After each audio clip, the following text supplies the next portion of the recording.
privilege to be here to mark her 150th birthday, and I'm so pleased to be part of these celebrations, which include the wonderful exhibition at the New York Society Library. And if you haven't seen this exhibition curated by Harriet Shapiro yet, you certainly should go and see it. It brings together things you will never see together at any other time. I give you to start with, as a grand entrance to this talk about Edith Wharton, 3 imposing facades. The entrance hall to her house in France, the view in winter of the Mount, which I'm sure you'll know very well, and the very grand front door of her house in Paris. Because tonight I want to talk about facades and surfaces, as well as depths and secrets. And I want to start with 2 quotations, probably both quite well known to you, which set up my themes today. One is from an early story by Edith Wharton called The Fullness of Life of 1893, written at 31. She says this in the story: "I have sometimes thought that a woman's nature is like a great house full of rooms.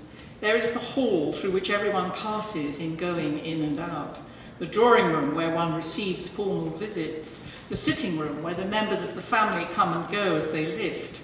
But beyond that, far beyond, are other rooms, the handles of whose doors perhaps are never turned. No one knows the way to them, no one knows whither they lead. And in the innermost room, the Holy of Holies, the soul sits alone and waits for a footstep that never comes." Probably the footstep that never comes is that of the typically unsatisfactory lover. The other introductory quote is from Wharton's autobiography, A Backward Glance, of 1934, published at the age of 72, which is telling the story of her first attempt at becoming a novelist and her first reader's reaction. "My first attempt at the age of 11 was a novel, which began, 'Oh, how do you do, Mrs. Brown?' said Mrs. Tompkins. 'If only I had known you were going to call, I should have tidied up the drawing room.' Timorously, I submitted this to my mother, and never shall I forget the sudden drop in my creative frenzy when she returned it with the icy comment, 'Drawing rooms are always tidy.'"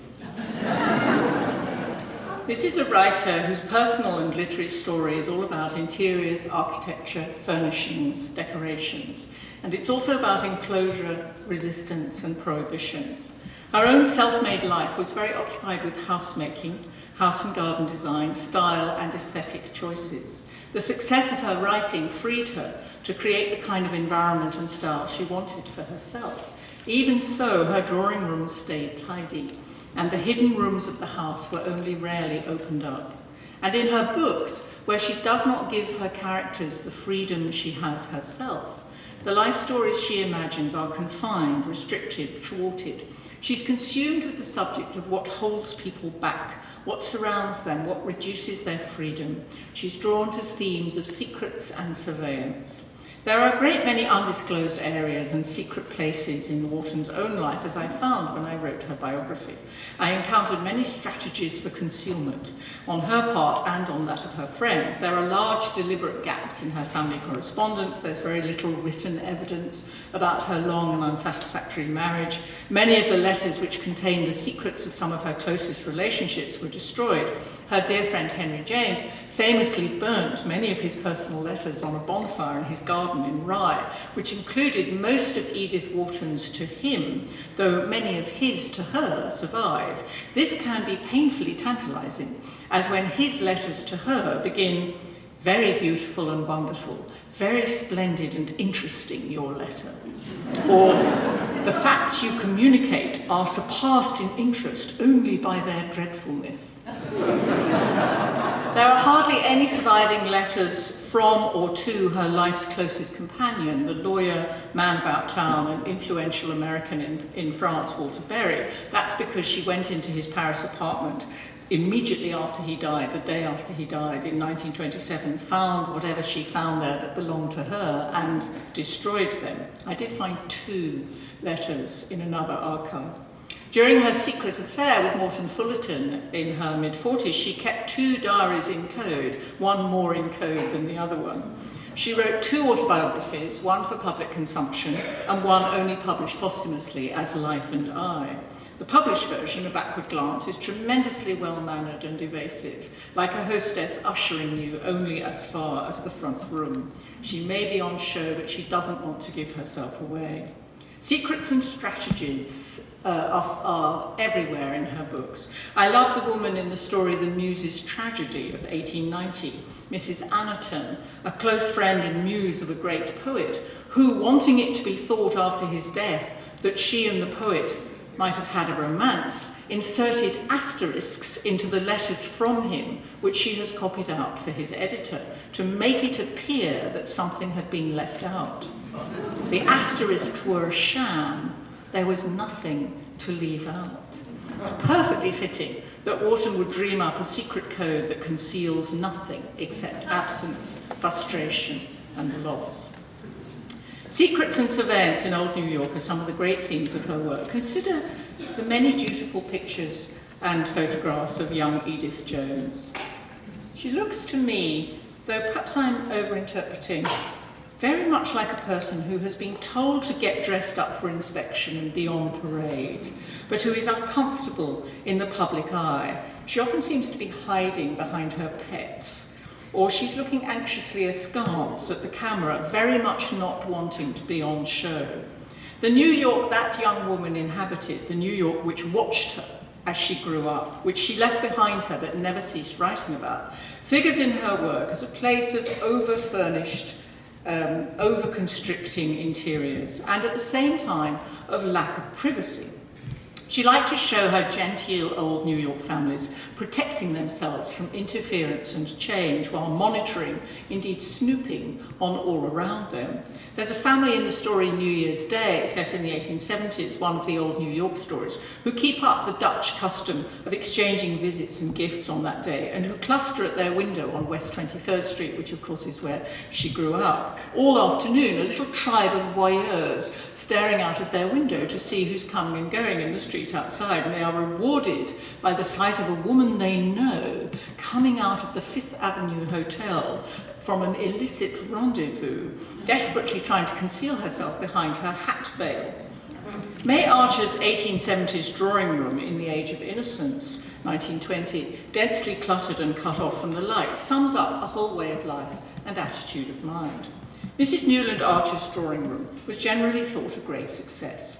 A gilt bamboo jardinière in which the primulas and cinerarias were punctually renewed blocked the access to the bay window, where the old-fashioned would have preferred a bronze reduction of the Venus of Milo.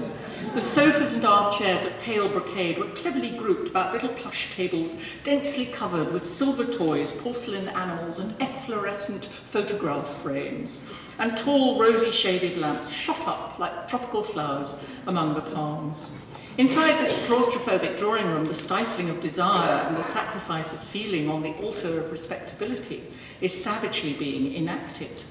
That kind of decor is analysed for its psychological implications in her late retrospect, written in 1937, A Little Girl's New York, here describing the windows in her mother's house.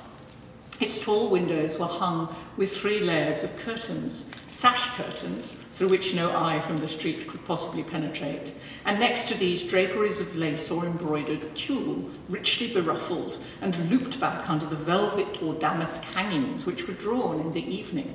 This window garniture, wonderful word, always seemed to me to symbolise the superimposed layers of undergarments worn by the ladies of the period, and even, alas, by the little girls.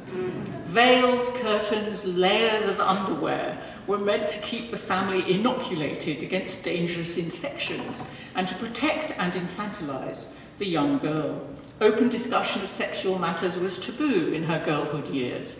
A Backward Glance is full of unmentionable episodes, black sheep who've been ushered out of sight, instructions to look away, banned reading matter. Sexual and cultural censorship were intimately linked under a rigid system of rules, which Wharton always associated with her mother, but what would and would not do. When the mistress of the notorious banker August Belmont was seen driving shamelessly down Fifth Avenue in her canary-coloured brougham, just like Fanny Ring, Beaufort's mistress in The Age of Innocence, Lucretia told her daughter to turn her head away and look out of the other window, which she obediently did. Looking out of the other window. The prescriptions gave the young Edith a tantalizing hint of some perilous region just beyond the world of copybook axioms. But when she asked her mother about her own developing sexuality, she was told it isn't nice to ask about such things. And she felt an unpleasant sense of contamination and bafflement. She tells a famous story in old age of trying to ask her mother the facts of life on the eve of her wedding. She's 23 years old. And this excruciating story I cannot resist repeating to you, although you probably know it. A few days before my marriage, I was seized with such a dread of the whole dark mystery that I summoned up courage to appeal to my mother and begged her with a heart beating to suffocation to tell me what being married was like. Her handsome face at once took on the look of icy disapproval which I most dreaded. I never heard such a ridiculous question, she said impatiently, and I felt at once how vulgar she thought me. But in the extremity of my need, I persisted. I'm afraid, Mamma. I want to know what will happen to me. The coldness of her expression deepened to disgust. She was silent for a dreadful moment. Then she said, with an effort, "You've seen enough pictures and statues in your life. Haven't you noticed that men are made differently from women?" "Yes," I faltered blankly. "Well then." I was silent from sheer inability to follow her, and she brought out sharply, "Then for heaven's sake, don't ask me any more silly questions. You can't be as stupid as you pretend." The dreadful moment was over, and the only result was that I had been convicted of stupidity for not knowing what I had been expressly forbidden to ask about, or even to think of. Committing adultery, she thought as a child, having read the word without understanding it, meant having to pay a higher rate in travelling, because she had seen a notice on a train or a boat which read, adults, 50 cents, children, 25 cents. Why would they have to pay more? Probably, she thought, as a punishment for their guilt. The threat of social retribution dominates the world she writes about. Everyone knows who can be spoken to, what is permissible, and who shall be shunned. Everyone on the social register is under observation.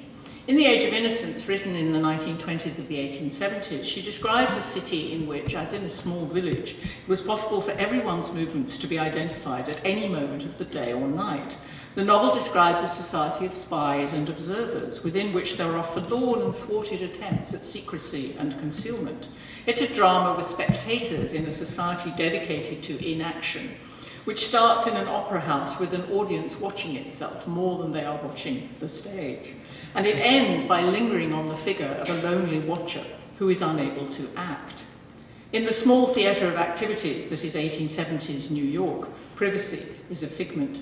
Newland Archer, walking up after dinner up the little slice of Fifth Avenue that is the stage of his world, can read all the signs at a glance. As Archer crossed Washington Square, he remarked that old Mr. Dulac was calling on his cousins, the Dagonets, and turning down the corner of West 10th Street, he saw Mr. Skipworth of his own firm, obviously bound on a visit to the Miss Lannings. It's wonderful. It's like Google Earth, as it were. You identify everyone. The thwarted lovers are under observation from their first conversation to their last. Somewhere where we can be alone is almost impossible to find. You can't go to a hotel. Ellen Olenska sums this up, as Wharton herself had done long before in her first book, The Decoration of Houses, as a matter of house design. Ellen says one can't be alone for a minute. Is there nowhere in an American home where one may be by oneself? You're so shy, and yet you're so public. In their last public scene together, when Newland understands that they have been silently observed and misread at all points, he feels, quote, like a prisoner in the centre of an armed camp. There's no chance of isolation or privacy in that society.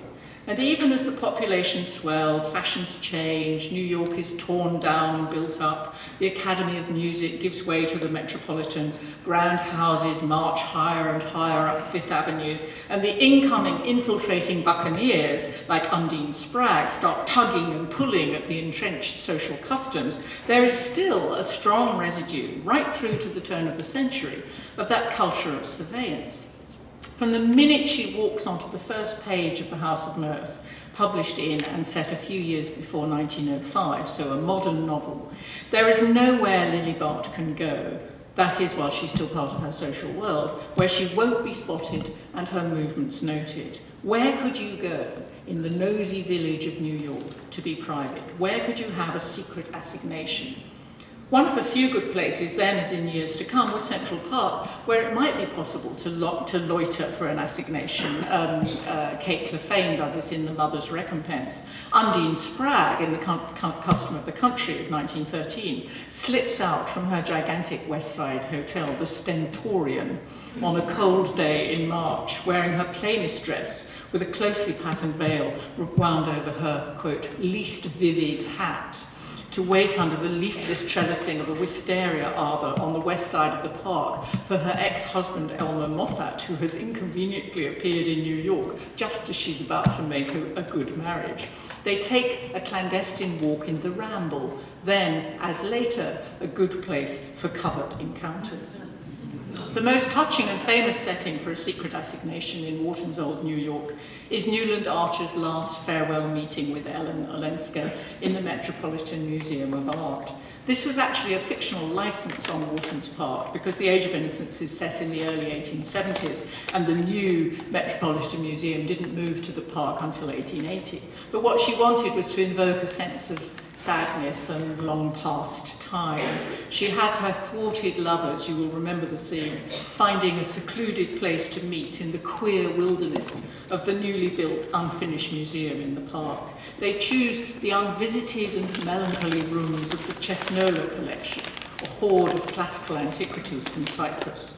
As they contemplate these relics of many vanished civilizations, the thwarted lovers think both backwards and forwards in time.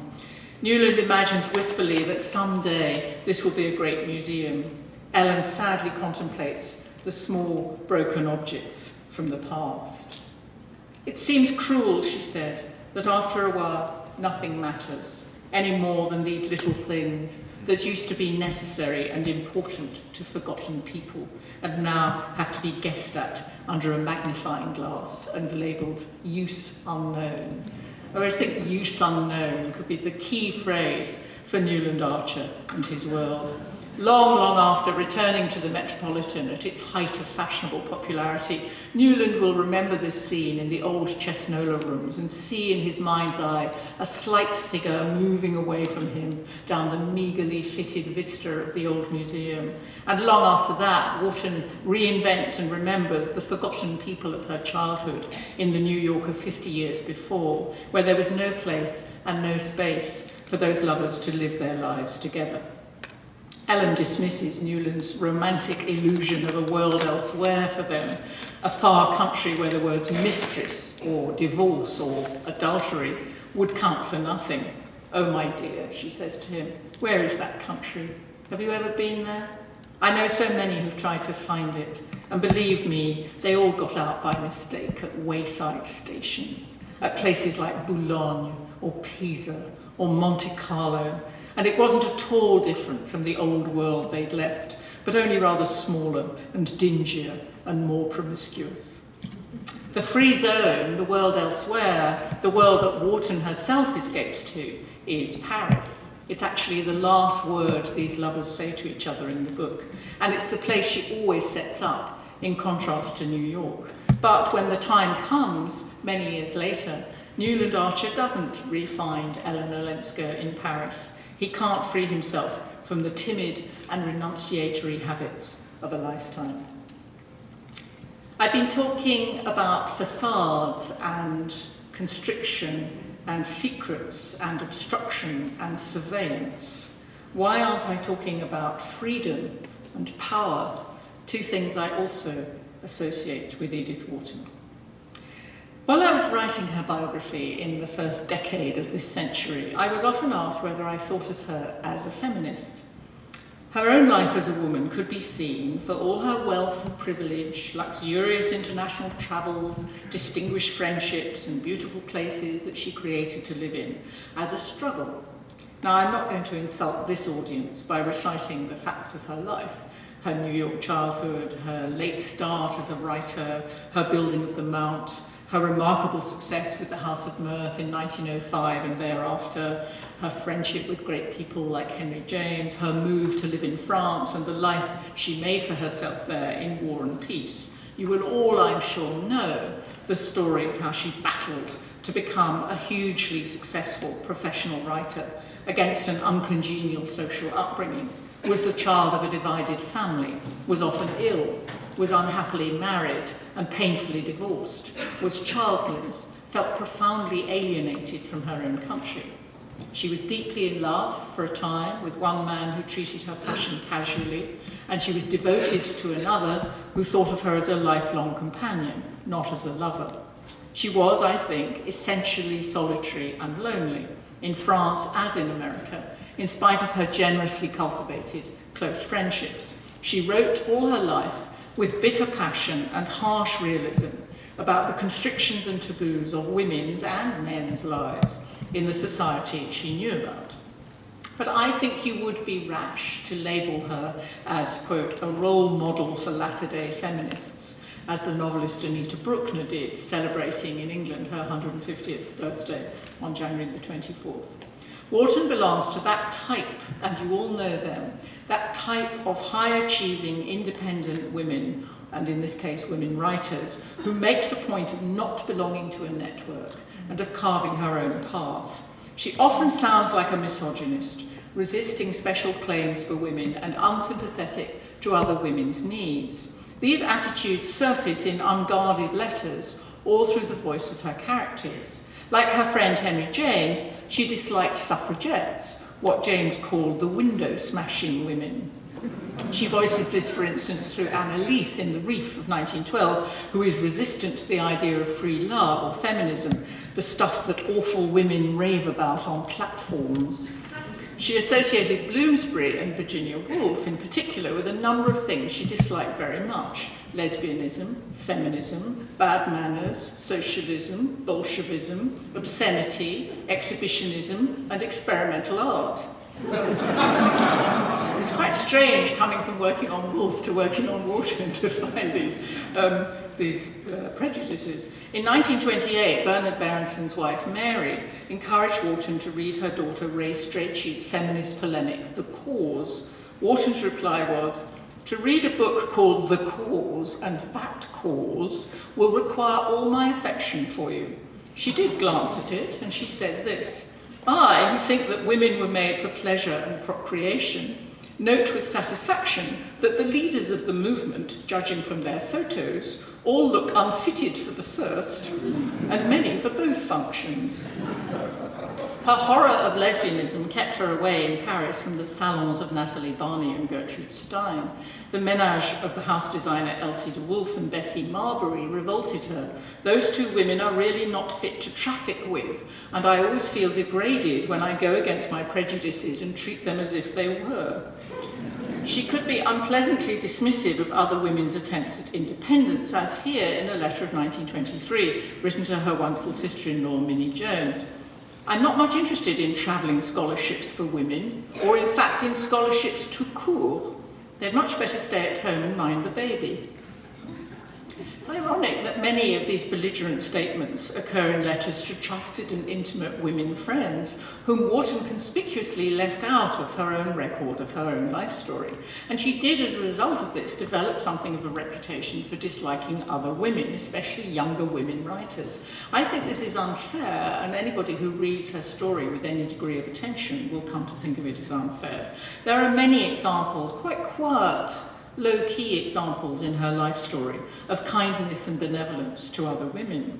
And in her personal statements, for any one of those outrageously disparaging remarks about feminism and other women's rights, there are as many forceful comments about the harm and injustice done to women. One example, a letter of 1908 to her friend Sally Norton, written when Sally's distinguished father, Charles Eliot Norton, was dying, he having kept her in his service at home all his life. This letter reads passionately, "Alas, I should like to get up onto the housetop and cry to all who come after us, 'Take your own life, every one of you.'" She means take it, make the best use of it, don't waste it on other people.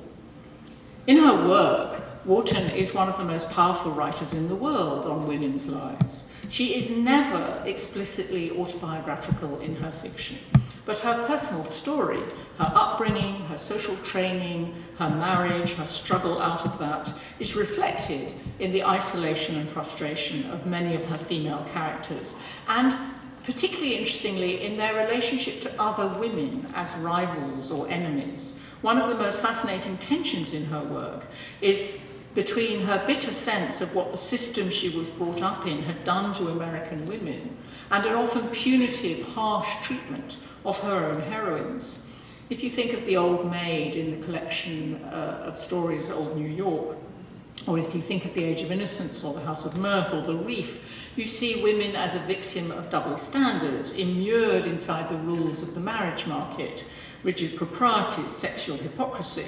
As a result of that confinement, women in her novels and stories are often pitted against each other, not necessarily out of personal vindictiveness, though that can play its part too, but social necessity. Ellen Olenska cannot be friends with May Archer.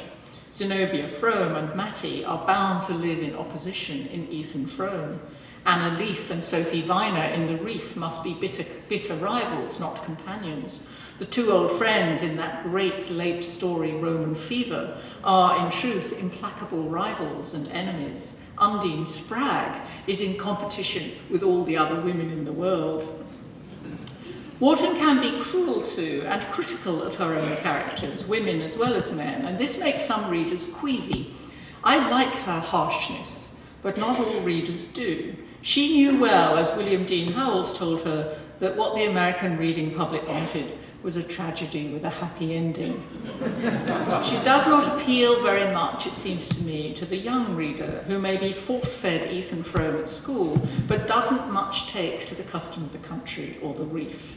Wharton is one of the most implacable, as well as one of the most moving writers I know, on the subjects of desolation, disappointment, betrayal, compromise, the stifling of desire, failure in love, renunciation, the loss of hope and joy. She can be startlingly cold and dry.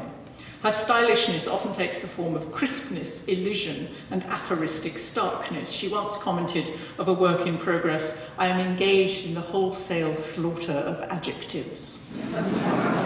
She has a great way with heartless one-liners and liked to save them up in her notebooks for possible future use, as in, Mr. Roby had so evidently been a mere parenthesis in his wife's existence.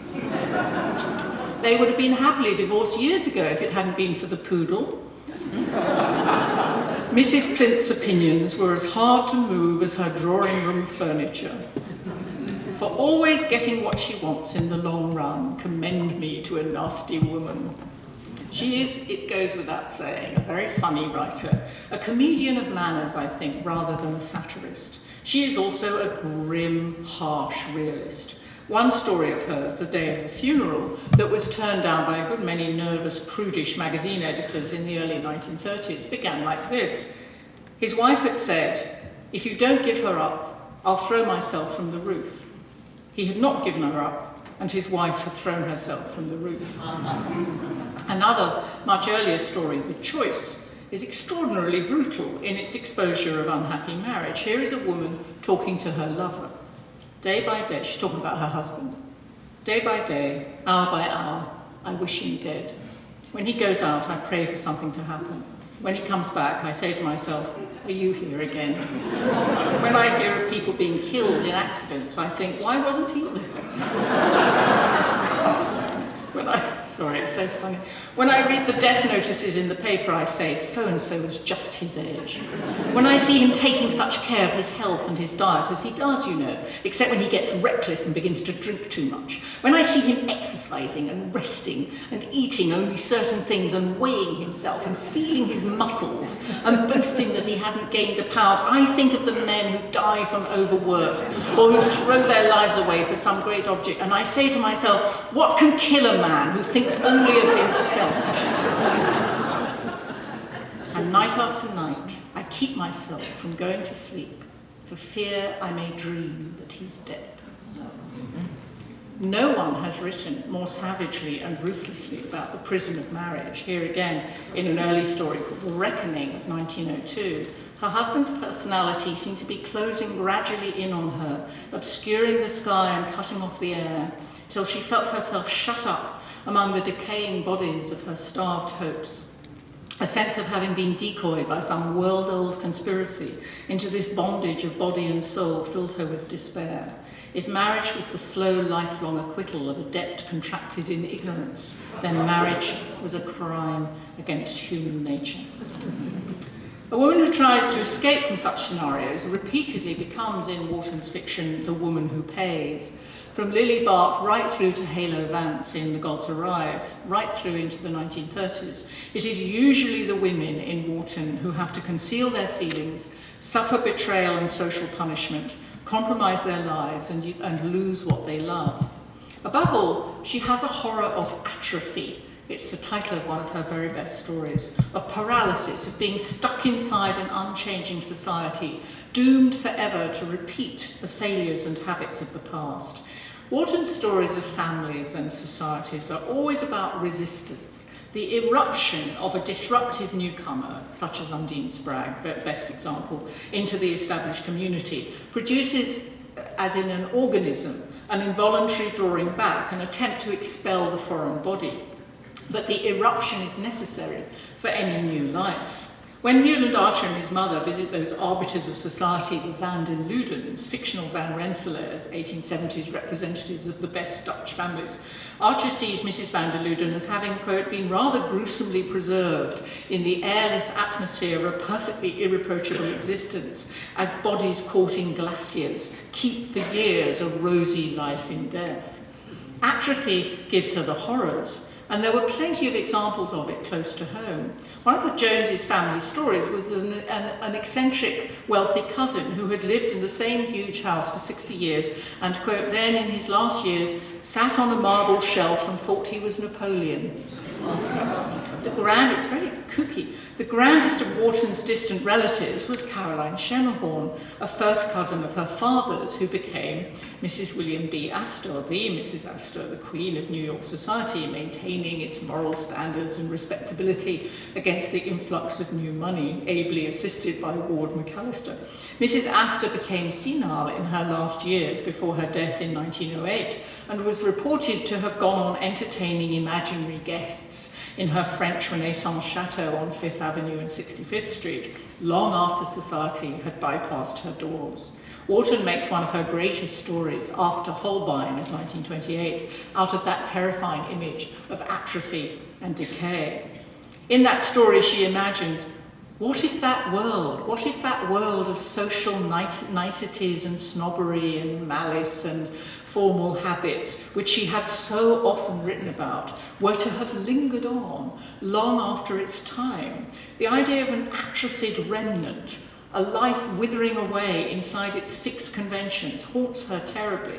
To die without ever having questioned the habits of your generation, to be fixed, as in a story by Edgar Allan Poe, like a bust on a mantelpiece, in a living death, seemed to her a horrible fate.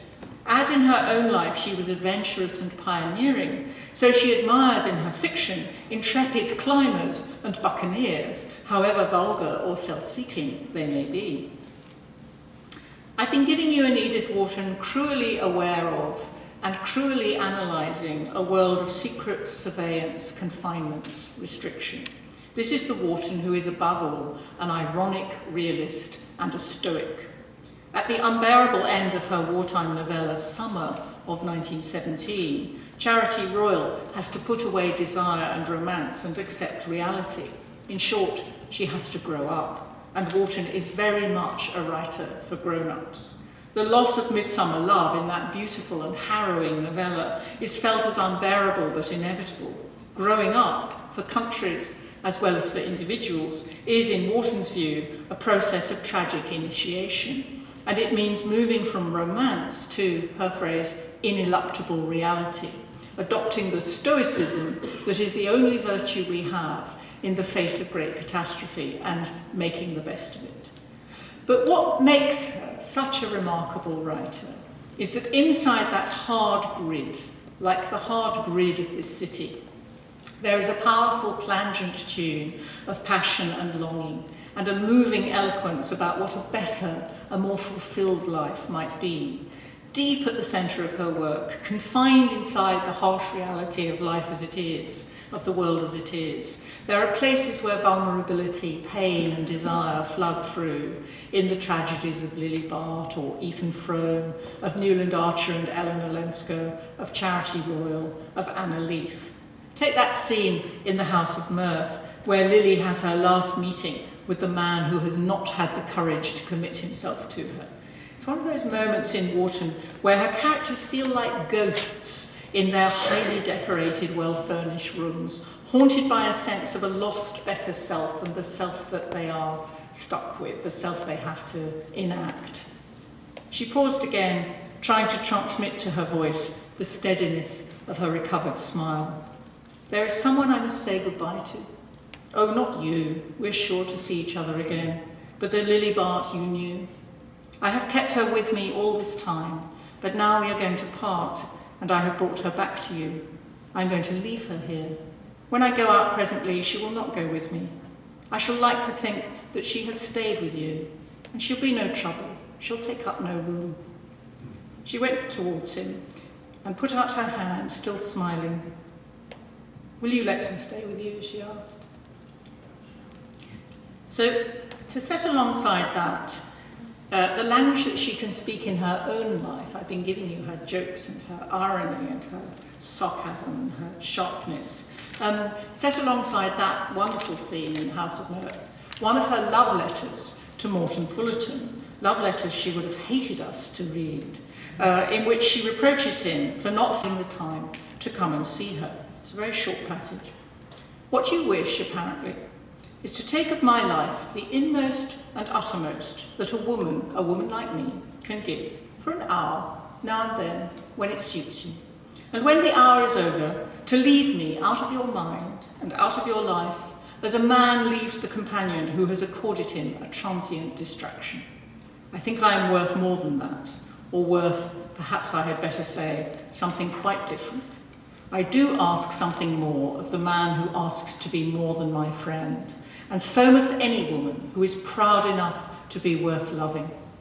And if a woman asks these signs, it is not necessarily because she is sentimental or jealous or wishes to dominate a man or restrict his freedom, but because these are the ways in which the heart speaks, and because when two people are separated, there are no other ways available. I mean, it's wonderful the way that in her love affair she starts sounding like one of the characters in her novel. So there is a hard and a soft Wharton, and there is a bad and a good one. The bad Wharton is the one who is always described as too rich and too entitled, haughty, conservative, cynical, anti-Semitic, anti-feminist, prejudiced, backward-looking, and, as one of her French friends said of her, très snob. It is that privilege which Jonathan Franzen said in his recent and, in my view, rather peculiar New Yorker piece on Edith Wharton, puts her at a moral disadvantage and creates what he calls the problem of sympathy. All that, of course, has to be taken on board if you are writing about her, or indeed if you are reading her. If you are writing her life, it is absolutely no good trying to walk around those kinds of aspects of Edith Wharton. You must take them full on. But of course I prefer the good Wharton, who can be described instead as truthful, passionate, scrupulous, funny, courageous, stoical, observant, wise, and marvellously intelligent. Still a woman for our times, 150 years on. When I was researching her biography, I came across a description which one of her French friends had sent to a mutual friend of theirs, of the sight of her on her deathbed. She had just died, and he went in to witness this in her house outside Paris in 1937. This is my translation of the paragraph in his letter. I think this makes a valiant conclusion. You can't imagine what this face looked like in death. She had a lace bonnet covering her forehead, and it was the first time I hadn't been able to see her hair, that fiery abundance which refused to turn grey. It was shocking to see that face, formerly so marvellously full of energy, radiance and animation, despite the wrinkles of age, to see that face dead. Those wrinkles were now ironed out, but the cheeks were deeply hollowed. Her mask-like features gave her a completely new severity, and she had her familiar regal air. not the slack, unwilling look which the dead often have, nor the appearance of struggle and fight, but rather a prodigious air of indifference and scorn, as if she was saying, so, what does it matter to me? Do you think I'm going to give in and abase myself just because you are the stronger? That's what her expression seemed to say, and her silence appeared to be an expression of pride. It wasn't exactly Christian, but it was magnificent. Thank you.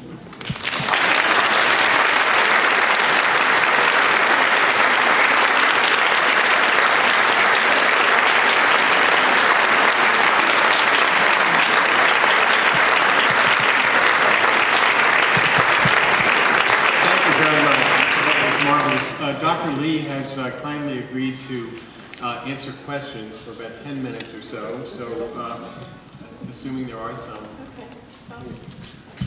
Thank you. Yep.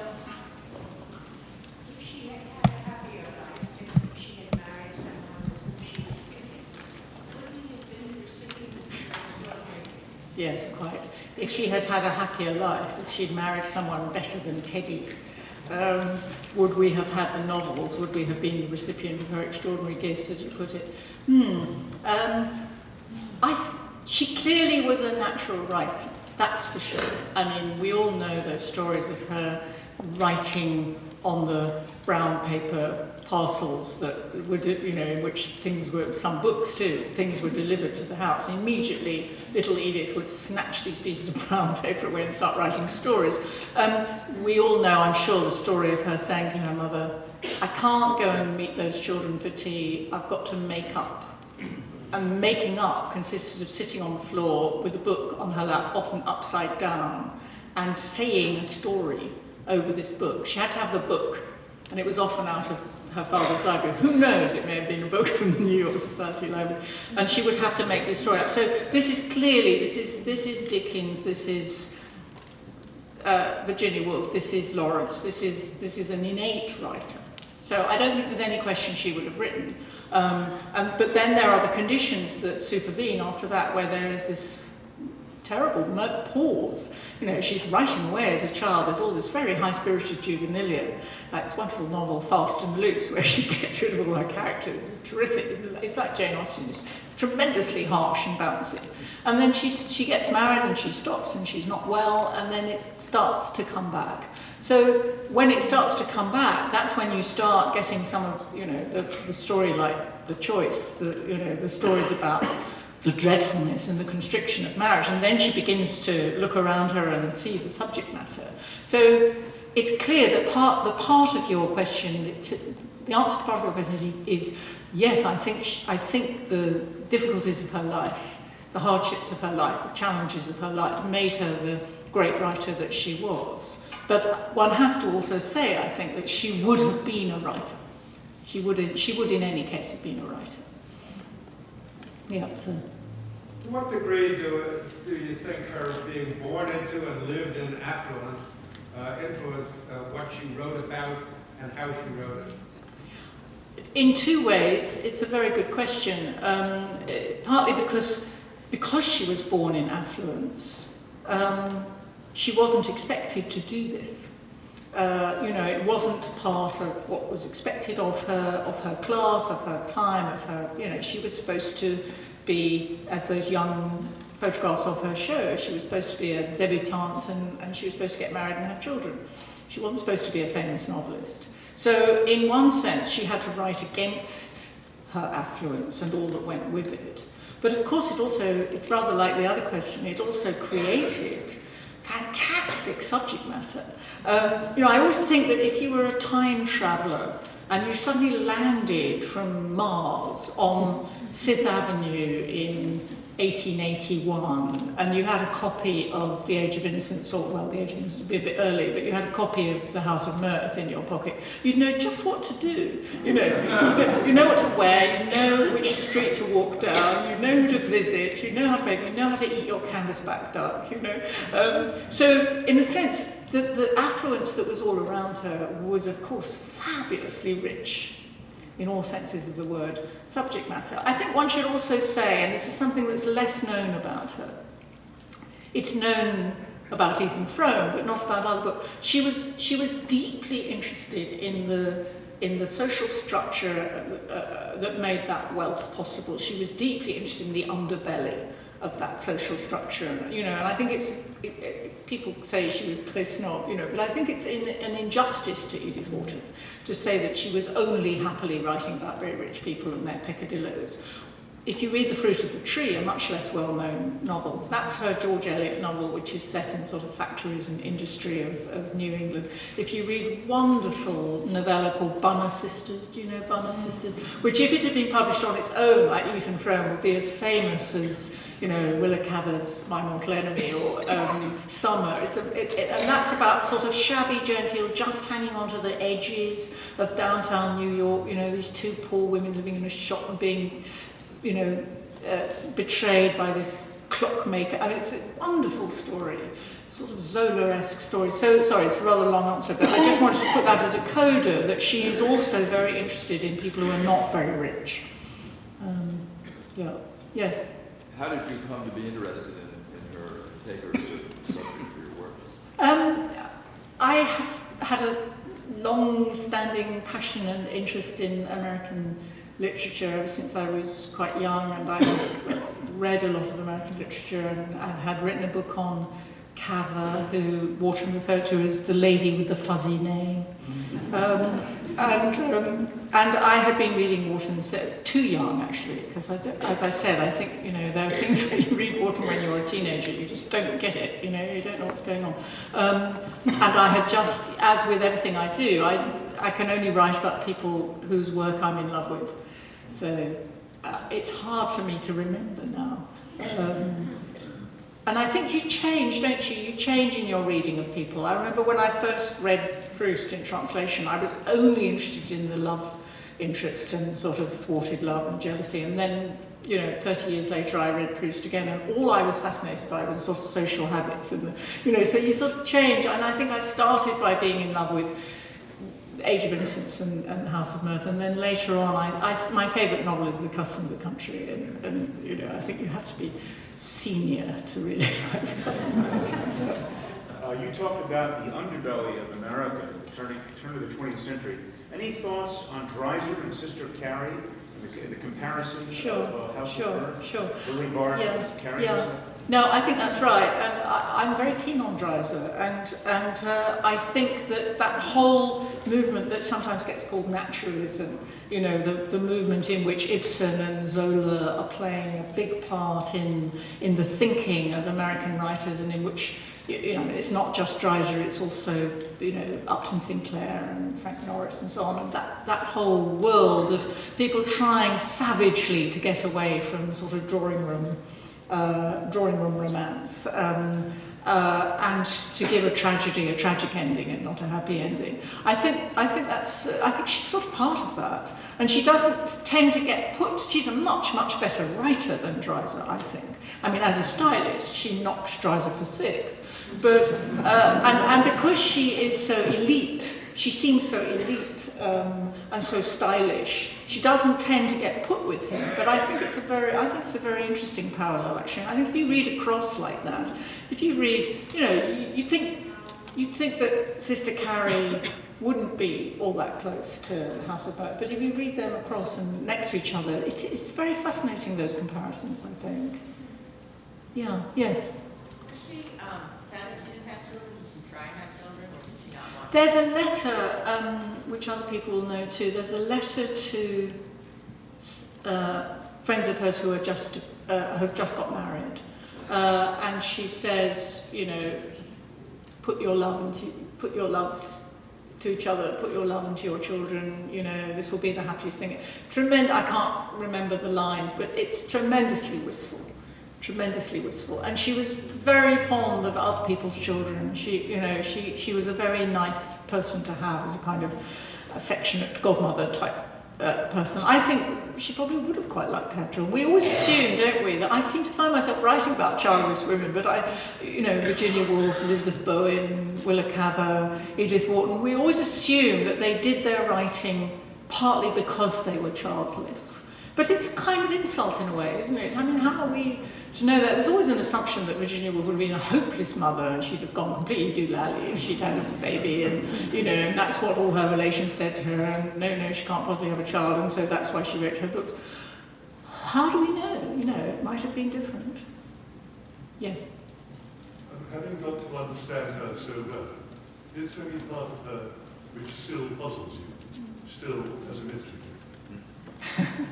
Yes. I don't think... I think you can work on someone for many years and read them and read them and read them and try and find out everything there is to know about them. And still that process of turning life into art is mysterious. I don't know how she did... I don't know how she came to sit down in the Rue de Varennes and start writing as an exercise in French to improve her French, the first scene of Ethan Frome. Isn't that something? She wrote to Bernabé and she says, yes, I'm sitting in the Rue de Varennes. It amuses me to do Starkfield, Massachusetts in this, you know, in this.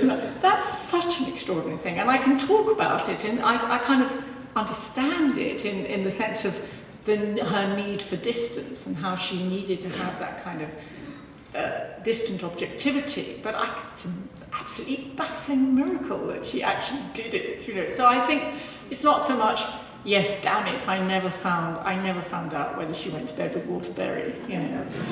But those two letters that I found in somebody else's archive strongly suggested to me, as is often the case in biography, that the less exciting narrative is the true one. The thing you really want to have happened, you know, a secret passionate affair that went on for years, that, you know, I suspect was not. I think it really was a lifelong companionship, and I think she saw very quickly that he would always be off after, you know, Les Jolies Dames. So that's obviously something that, you know, it would be very nice if a whole cache of letters from Edith to Walter Berry would suddenly appear, you know. I'm sure, as with the Anna Bauman letters, I'm sure there's more to come. I'm sure that in one of your attics, you know, I'm sure there will be more discoveries about Edith Wharton. I don't feel that about Virginia Woolf. I think, you know, it's all out there now, I think. But yes, a very good question. Yes? Yes. You talked about how she felt about... I can't hear you. You talked about how she felt about Virginia Woolf, personally, but what did she think of her writing? Oh, she thought it was awful. No, she thought she was absolutely frightful. All that experimental nonsense. She thought Orlando was ghastly beyond words. She didn't actually meet her. Virginia Woolf wrote a very dismissive piece called American Fiction, which she clearly didn't know much about. And she sort of lumps Edith Wharton in with, I don't know, Hamlin Garland or something. And Wharton is, of course, extremely miffed by this. No, she wrote her off, I'm afraid. Yes, you want to stop? Okay.